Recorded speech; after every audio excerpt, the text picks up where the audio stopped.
radiopublic.be. Bonjour à toutes et à tous, vous êtes sur Radio Public, la radio qui vous fait voyager avec les voix afro de Bruxelles. C'est Mariska Bemba ou Marca pour faire court et nous sommes dans l'émission Salon Public, le nouveau concept de Radio Public. Je ne suis pas seule sur le plateau de Radio Public, je suis avec une grande dame qui nous a beaucoup amusé la semaine passée avec son émission qui était enquante. Je vais la laisser se présenter. Ah ben toi vraiment, hein. Oui, bonjour, chers auditeurs, chères auditrices de Radio Public avec K. Bonjour, c'est Dastella au micro. Eh ben, comme l'a dit Marca, c'est un nouveau concept, salon public. Donc, vous imaginez que vous êtes là, assis, comme nous aussi, hein. Nous sommes assis, oui. Nous sommes dans le divan. Et je vois déjà Marc avec sa tasse de café. C'est du café? C'est du thé. Ah, c'est du thé. Alors, excuse-moi. Bon, moi, j'ai de l'eau, mais j'aurais bien voulu avoir du manioc à côté. Alors, voilà, on va y aller. On suppose que vous êtes aussi assis, calmement, vous êtes sur le divan, au sofa, au canapé. Et là, on va y aller avec Salon Public. radiopublic.be. Évidemment, c'est le numéro 1, hein, la première émission de ce concept. Et ça tombe bien. Ça tombe au mois de mars, le mois de la femme. Eh bien, on en profite pour parler de la femme. Parler de la femme, n'est-ce pas, Marca? Ah oui, exactement. Hein. C'est vraiment très important quand même d'en parler, vu que c'est le sujet dont tout le monde parle en ce moment. Donc, Radio Public s'est aussi senti obligé d'en parler, hein, car voilà, c'est un mois qui est quand même important. Le sujet de la femme touche beaucoup de personnes, ça touche les familles, ça touche tout le monde. Et pour cela, nous allons ouvrir le bal avec deux grandes dames, hein, qui sont nos invités du jour. On va les laisser se présenter, Nada Stella. Ben oui, elles vont se présenter. Hein. Eh ben, on en a une qui va être avec nous en direct de Paris et une autre qui est ici en Belgique en direct de la Flandre, de Gramont. Voilà. Les dames, on va vous laisser vous présenter et on commence par Odile. Bonjour. Allô, bonjour Radio Public, bonjour Dastella, bonjour tout le monde. Moi, c'est Odile Wanouké. Oui. Donc, tu es dehors? Tu fais des courses? Oui, j'ai fini mes courses justement. J'ai fini mes courses et donc voilà, dans quelques minutes, je vais arriver chez moi, mais ça va, ça m'empêche pas de parler avec vous parce que si je reste quelque part, je ne vais pas vous entendre. Ok. Donc voilà. Donc vraiment, dans 2 minutes, je suis chez moi. Donc, qu'est-ce que je disais? Je m'appelle donc Odile Wanouké. Je suis chorégraphe, danseuse et puis maman. Voilà, on va déjà s'arrêter là et puis on verra la suite. Ok, alors je laisse Marc te poser une question, mais avant ça, on va écouter Henriette Abineza. Henriette, bonjour. Oui, bonjour chers auditeurs et auditrices. Moi, je m'appelle Henriette Abineza. Je suis une maman. J'habite à Lierde, c'est à côté de Gramont, c'est en Flandre orientale. Je suis heureuse d'être parmi vous pour une petite discussion avec vous pour ce mois de mars, le mois dédié aux femmes. Ok, du coup, nous allons passer aux questions directement parce que nous voulons en savoir plus sur la vie de nos invités. Et Henriette, on aimerait un peu savoir, selon toi, que représente cette journée du 8 mars? Oh, bon, pour moi, le 8 mars, c'est bien sûr une fête, une journée internationale pour les droits de la femme. Donc, c'est la fête, évidemment, mais aussi c'est la journée à laquelle la femme devrait penser à ses droits, à réagir et à agir. Pour moi, le mois de mars est bien présent et c'est à ce moment-là que la femme doit faire tout le nécessaire, tout ce qui est activité, organiser des rencontres, organiser des journées à l'intérieur ou à l'extérieur de de, du pays, faire des rencontres avec des autorités pour parler tout ce qui touche la femme en général. Donc, je parle de tout ce qui est à la contre du développement socio-économique et juridique de la femme. Ariette, Oui, bon, tu as parlé de la fête.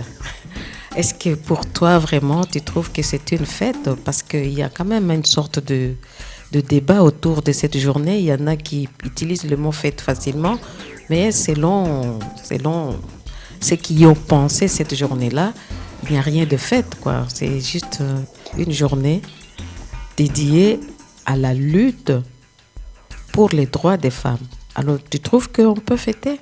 bon, disons que quand on parle de fête, nous pensons manger, boire, danser.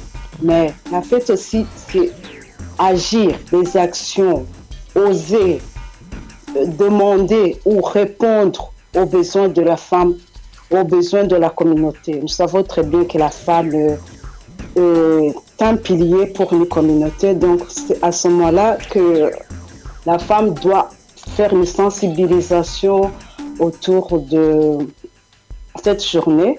Bien sûr, comme nous aimons faire la cuisine, et gâter nos familles, nos amis, mais aussi ça ne s'arrête pas seulement à manger, boire. Il faut aller voir très loin, voir des petits projets, des petits trucs de rencontres, des tontines, des choses pareilles.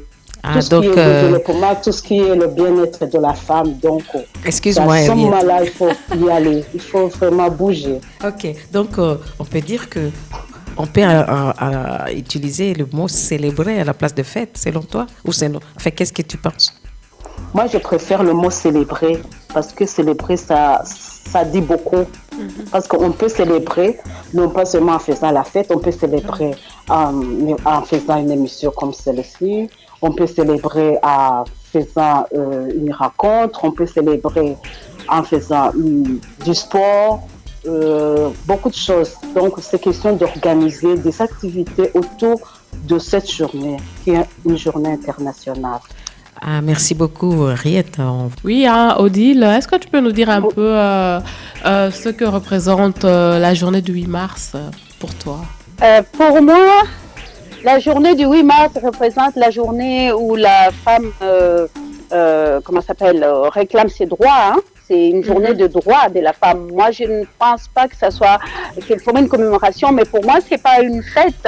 Vraiment, c'est la journée où on réclame ses droits, où on se dit on est femme, on est humain, on a des droits comme les hommes ont des droits et on les réclame. C'est vrai que bon, on peut peut-être aussi prendre au niveau le sens de la fête, mais pour moi, c'est pas une fête parce que je trouve que le droit de la femme n'est pas encore partout dans le monde. Notamment moi, par exemple, si je prends le cas de l'Afrique australe, l'Afrique centrale, même l'Afrique, on va dire le Congo, pour citer ce pays-là, quand on va dans les fins fonds des villages, en tout cas, on a encore du travail à faire au niveau des droits de la femme. Donc pour moi, c'est une journée où la femme doit continuer à réclamer ses droits à tous les niveaux. Et surtout pour nous, qui faisons aussi des métiers presque d'hommes, on va dire, hein, pour nous, les danseuses, les chorégraphes, nous sommes encore en train de nous battre. Hein, voilà, donc voilà ce que je peux dire en cette journée. Mais c'est vrai que c'est une journée qui existe et moi, je trouve que c'est une journée où la femme doit éduquer un peu l'homme.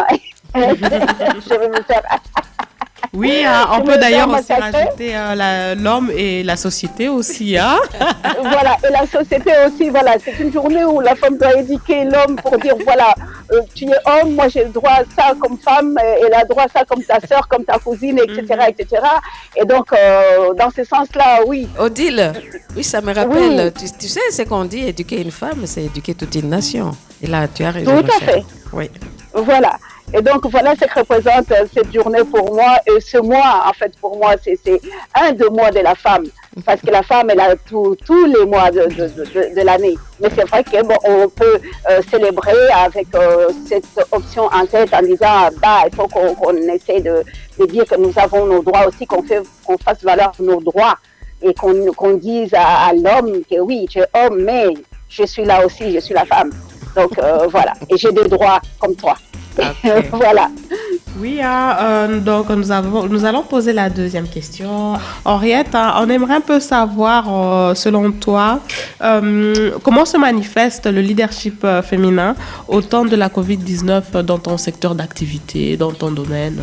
Le leadership d'une femme actuellement, c'est primordial parce qu'on a besoin de femmes pour aider la société à vivre avec la COVID-19.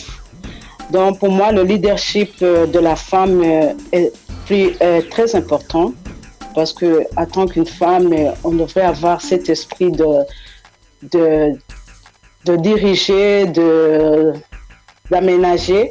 Parce que, comme Dada Stella l'a dit, elle a dit que quand on éduque qu'une femme, on éduque une communauté. Donc, c'est pour dire que la femme doit prendre de l'avant, doit participer aussi à la prise de décision, à l'orientation de tout ce qui est bien-être de la société dans tous les domaines. Donc pour moi, je vois bien que c'est très important à ce que la femme s'implique dans tout ce qui se passe dans la communauté, sur tous les niveaux surtout, participer aux différents échelons, que ce soit au niveau politique, que ce soit au niveau socio-économique et juridique, parce qu'une femme, la présence d'une femme est primordiale parce que les femmes ont leur vision, ont leur façon de voir et d'agir par rapport aux hommes. Parce que nous, en tant que femmes, je me suis rendu compte que notre instinct maternel joue beaucoup à tout ce que nous faisons. Donc, je vais t'arrêter, mais je vais juste peut-être essayer de dire que selon toi, la COVID a permis de découvrir et de comprendre que la femme, elle est vraiment à l'avant-plan. C'est elle qui est, depuis que la pandémie est là, nous a envahis, si on peut dire. Elle est là, c'est elle dans les hôpitaux, c'est elle qui est à la maison, malgré qu'elle fait du travail. Elle travaille souvent, elle travaille comme l'homme, en télétravail, mais ça n'empêche qu'elle fait à manger. Donc on se rend compte que la pandémie a démasqué un peu, a fait sortir cet autre aspect de la femme qui était toujours là, mais peut-être qu'on faisait semblant d'ignorer. Est-ce que la femme elle-même, elle est au courant qu'elle est vraiment une leader par excellence? Oui, bien sûr, parce que si on prend 3 personnes, 3 femmes et 3 hommes qui doivent courir pour 1 kilomètre ensemble, on voit que devant la femme, il y a toujours la lessive qui l'attend, la cuisine, les enfants. Et pourtant, dans le rayon des hommes, on voit bien qu'il n'y a rien. Donc, les hommes ont une liberté, oui, une liberté d'arriver facilement, alors que nous, les femmes, nous avons beaucoup de barrières, de trucs qui nous empêchent d'aller au même rythme que l'homme. Mais en réalité, on se rend compte que malgré tout ça, les femmes s'en sortent très bien, malgré qu'elles ont des tâches appropriées aux femmes ou d'autres obstacles, les femmes s'en sortent très bien. Mais cela sera très bien si les hommes aussi s'impliquent pour aider ou à dégager les obstacles qui empêchent les femmes d'y aller tout si vite que eux. J'aime bien cette réponse, je la trouve intéressante, surtout l'illustration. Si l'homme et la femme veulent courir la dame, voilà, on a la lessive, on a toutes ces tâches qui sont devant. Et je trouve d'ailleurs que c'est très important de pouvoir en discuter aussi avec nos enfants, parce que nos enfants ne sont autres que les hommes de demain et les femmes de demain, même si certains sont encore petits, mais on doit déjà prévoir de pouvoir en discuter avec eux. D'ailleurs, Dada, tu en penses quoi? J'aimerais qu'on puisse quand même écouter One Piece Studio. Oui, juste dire que ce que tu abordes là comme aspect éducatif par rapport à cette problématique des droits des femmes, nous avons quand même une dame qui va en parler, Marie-Claire Faraille de Kinshasa. Oui. Donc elle parlera vraiment de l'éducation par rapport à ça, l'éducation de la femme, mais l'éducation aussi de l'homme, c'est-à-dire de nos enfants, parce qu'évidemment c'est la femme qui éduque quelque part. C'est la femme qui éduque. Bien, Odile, alors on passe la parole à Odile. Odile? Oui, je suis là. Tu peux réagir? Oui, je vous écoute et j'apprécie ce que dit Maman Ariette. En tout cas, tout ce que vous avez dit, c'est juste. De ma part, la période de Covid là a remis un petit peu la femme au temps de Genèse. Si on prend la Bible, je ne sais pas s'il y en a qui sont un peu spirituels. Dans ce sens que on a oublié nos cartables, on a oublié nos maquillages, on a oublié tout ça. Il faut maintenant s'occuper des choses basiques. C'est-à-dire l'économie, qu'est-ce qu'on va manger, parce que je me rappelle quand le Covid a commencé, il fallait emmagasiner des choses, donc manger parcimonie, donc dire il faut faire attention à ceci, il faut faire attention à cela, remonter le moral de ceux qui n'allaient pas au boulot, mais c'est rien, ça va passer, etc. Là, on devenait vraiment maman. Et Odile la chorégraphe, excuse-moi, et Odile la chorégraphe, qu'est-ce qu'elle était devenue pendant cette période-là? Wow. Oui, je vais passer à la chorégraphe. La chorégraphe, elle est devenue, je veux dire, rien du tout, parce que comment on appelle ça? Les écoles ont été fermées, les espaces publics ont été fermés. Donc, la seule chose qui a sauvé la chorégraphe, c'est le côté Internet, c'est-à-dire technologie actuelle, qui fait qu'il y en a qui ont donné des cours. Je ne parle pas de moi personnellement parce que je n'ai pas pu donner des cours, parce que j'ai beaucoup de tout, mais qui ont donné des cours par vidéo. On a vu beaucoup une autre forme d'enseignement en tant que chorégraphe, une autre forme de mise en valeur de sa culture, notre publicité, parce qu'on était devenu planétaire. On passe de sa petite classe, on donne des cours à une dizaine, à une trentaine de personnes, à un plateau où le monde entier vous suit par rapport à ce que vous enseignez. Donc ça aussi, c'est un petit plus du Covid, on peut dire. Mais humainement, ça a permis de nous dire, tiens, stop, je m'arrête là. Je peux avoir un corps qui ne se maquille pas parce que j'ai pas besoin, j'ai mon masque devant, ça me sert à quoi de me maquiller, ça restaure le corps, stop, je vois qu'il faut marcher, je vois que j'ai besoin pas de prendre le métro mais de faire 1 heure de marche et d'aller dans la ville parce que sinon je vais prendre trop de poids, etc. Voilà. Et puis on peut dire aussi que ça nous a permis de prendre conscience de l'essentiel, hein. Par exemple, tout à fait. Oui. Par exemple, même dans, je sais pas, on peut se dire comment ça se vit dans le couple, l'homme et la femme, ou dans les familles, l'homme, la femme et les enfants. Ça a permis à certaines familles de se souder. Évidemment aussi, ça a révélé aussi la force, le pouvoir, de voir combien il y a de l'amour en famille. Parce que si c'est fragile, on le sent. Et si c'est fort, on le sent aussi. Oui, ça c'est vrai. Tout à fait. En tout cas, c'est ce que je disais, ça nous a permis de rentrer dans la jeunesse, c'est-à-dire de dire, tiens, on est des individus, on peut laisser les téléphones, on peut laisser ceci. Comme on ne sort plus, on ne travaille plus, donc on a le temps à donner à sa famille, on a le temps de voir ce qu'on ne voyait pas parce qu'on arrivait, surtout nous les chorégraphes, on arrive avec ta chorégraphie en tête, tu es là, tu es dans la casserole, tu es en train de bouger, et 1, et 2, et 3. Et donc tu ne vois pas les choses. Maintenant tu ne bouges plus, tu peux voir les choses et moi personnellement, en tout cas au niveau de la famille, ça nous a permis de voir que tiens, mais dans notre famille, on a des gens qui parlent plusieurs langues, donc du coup ça nous a permis pendant cette période de faire des enseignements. Chacun devenait prof. On avait la prof d'anglais, moi professeur de Swahili et de Lingala et mon mari professeur de français. Donc on passait le temps comme ça et on a appris des langues. Donc c'était très intéressant effectivement. Ça me rappelle, j'ai toujours partagé, j'ai dit, si on revient à la Bible, on dit que Dieu a endormi l'homme avant de prendre un morceau, l'os, et de faire la femme. J'aime toujours poser une question et de dire, on ne nous dit pas qu'est-ce qui s'est passé. Est-ce que c'est Dieu qui a réveillé l'homme? Est-ce que Dieu a dit à la femme, hé, madame, tu vois cet être-là qui dort? Eh bien, c'est toi qui vas le réveiller. Oui, on ne sait jamais. Est-ce que l'homme s'est réveillé de lui-même? Moi, je crois que Dieu a dit quand même à la femme, tu sais, regarde, il dort. C'est toi qui vas le réveiller. Et que peut-être Dieu l'a... Et quand il a réveillé, je ne sais pas qu'est-ce qu'elle a fait. Il a réveillé l'homme et ce dernier, il a ouvert les yeux. Il a dit, waouh, voici l'os de mes os, la chair de ma chair. Non, mais j'ai juste dire que... C'est pour dire que... C'est le pouvoir de la femme. Il s'est passé quelque chose entre Dieu et la femme avant que l'homme ne se réveille. Que ce soit Dieu qui l'ait Peut-être, réveillé, hein. que ce soit la femme qui est réveillée. Même s'il s'est réveillé seul, mais il est vrai qu'il a continué à dormir quand même, hein, avant que elle se Oui, réveille. oui, Dada. C'est le Oui, leadership par je comprends. excellence.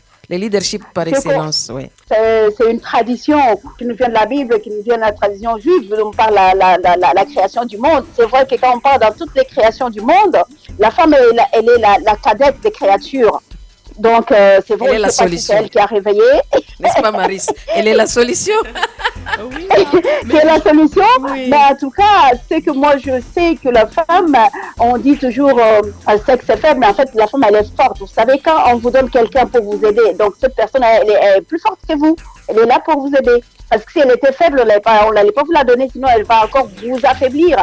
Donc moi, je considère ça comme accompagnement au niveau de la femme qui complète l'homme, quoi. Oui, je trouve d'ailleurs que ça a dû être très intéressant hein, d'observer un peu ce qui s'est passé dans les familles où on a la femme enfin, qui a dû continuer à travailler pendant cette période de Covid et que l'homme, il doit rester un peu, enfin, s'il est en télétravail ou s'il ne travaille plus et qu'il doit rester, enfin, gérer la maison, gérer les enfants parce que voilà, la femme, elle n'est plus là. Je pense que ces familles-là doivent faire en tout cas une expérience qui est très intéressante et enrichissante du coup et pouvoir en tirer voilà, des bonnes leçons hein, par rapport à cette période. Je me demande si Henriette a quelque chose à dire hein, par rapport à tout ce qu'on vient de dire ici, si elle sait rebondir. Oui, je suis d'accord avec vous. Et d'ailleurs, durant cette période de Covid, on a remarqué les talents des hommes ou des enfants par rapport à leur maman. Parce que avec le Covid, en présence de deux parents à la fois, avec les enfants qui ont de l'habitude de sortir, le papa était toujours peut-être absent par le travail, on s'est rendu compte que dans certaines familles, ça a été un clic pour rapprocher les membres de la famille, tandis que d'autres, ça a été un clic de faire la distance. Mais avec le Covid, les parents et les enfants ont appris à se découvrir et à s'attendre pour certaines choses ou bien à discuter. Mais ce que j'ai remarqué de plus important, c'est qu'il y a une autre vie que chaque famille a appris durant cette période.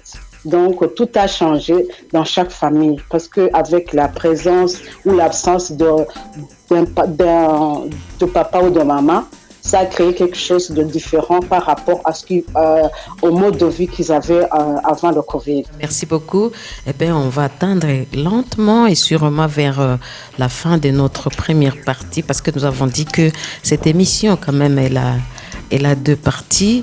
Et alors, et peut-être un dernier mot. On commence par qui? On commence par Odile.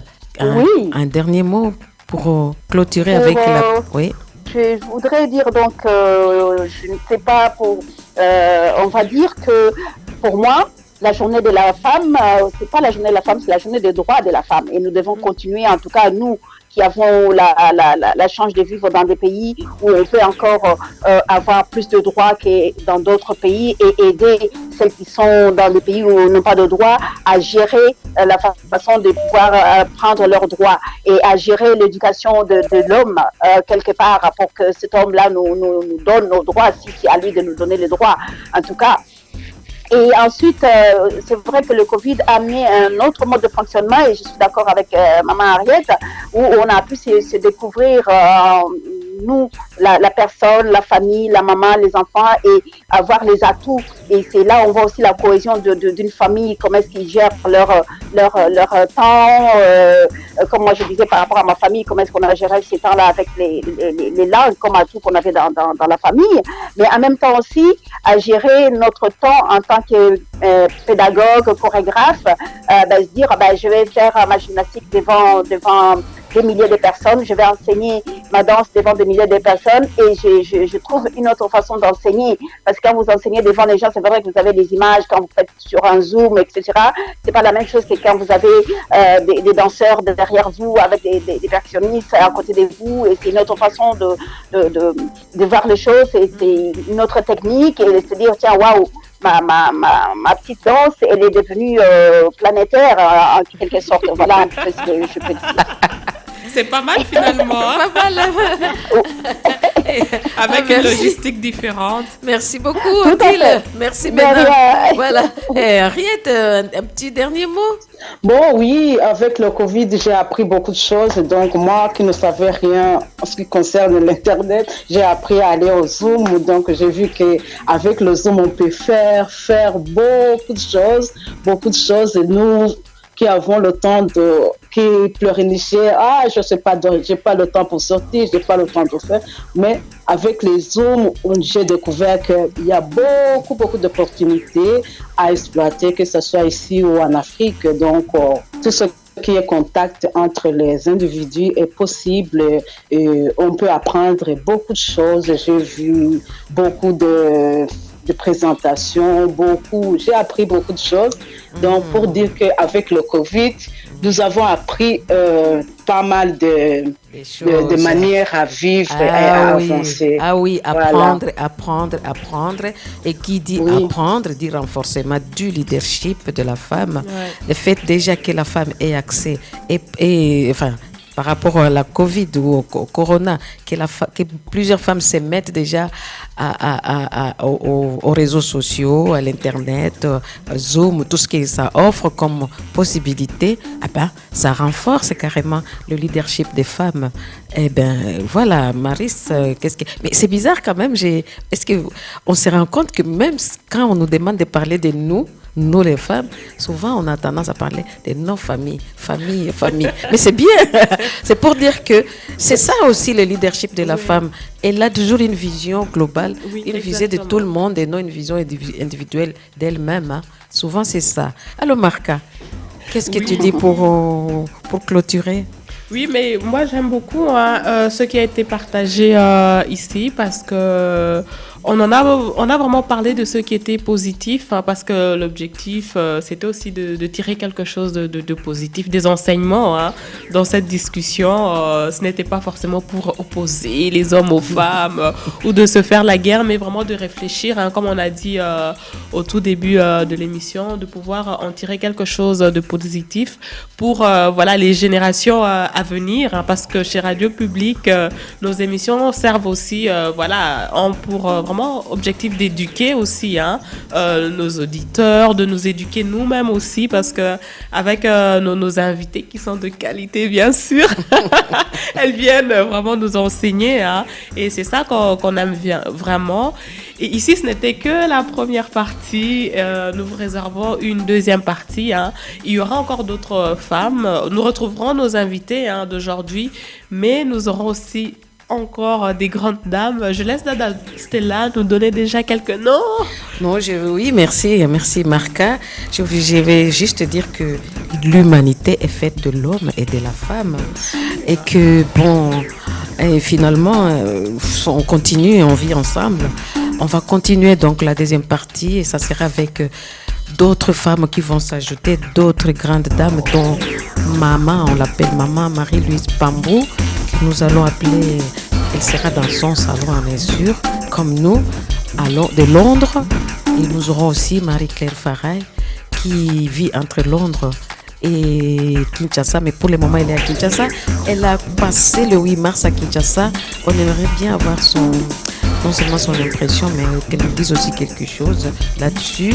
Marie-Claire Faray, les deux, ce sont des grandes dames, toutes les deux membres d'une grande association, Common Cause, cause commune. Une association qui milite pour la cause commune, non seulement la cause des femmes, mais aussi la cause de l'homme, de l'humanité. Voilà, merci. On oublie toujours de remercier ceux ou celles qui sont à la technique. Merci beaucoup à Oncle Kinch, microphone, qui est toujours là au four et au moulin. Merci Oncle Kinch. microphone.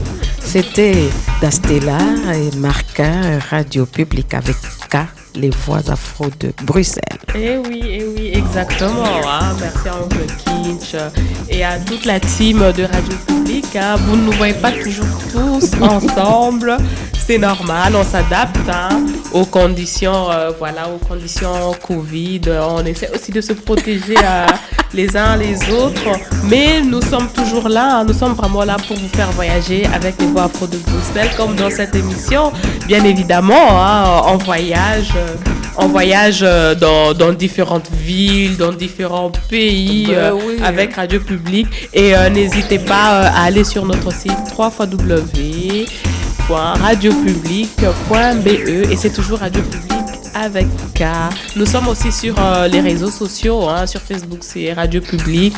Si vous allez dessus, vous allez trouver plusieurs émissions et sur le site web de Radio Publique, vous pouvez aussi aller directement sur la grille des émissions pour voir un peu les différentes émissions qui vont arriver. Sinon, si vous voulez voir les émissions qui sont déjà passées, vous allez tout simplement sur www.radiopublic.be. Vous allez voir, il y a plein d'émissions qui vont vous faire voyager avec les voix afro de Bruxelles. On se retrouve très bientôt. Hein. Merci, au revoir. Au revoir. www.radiopublic.be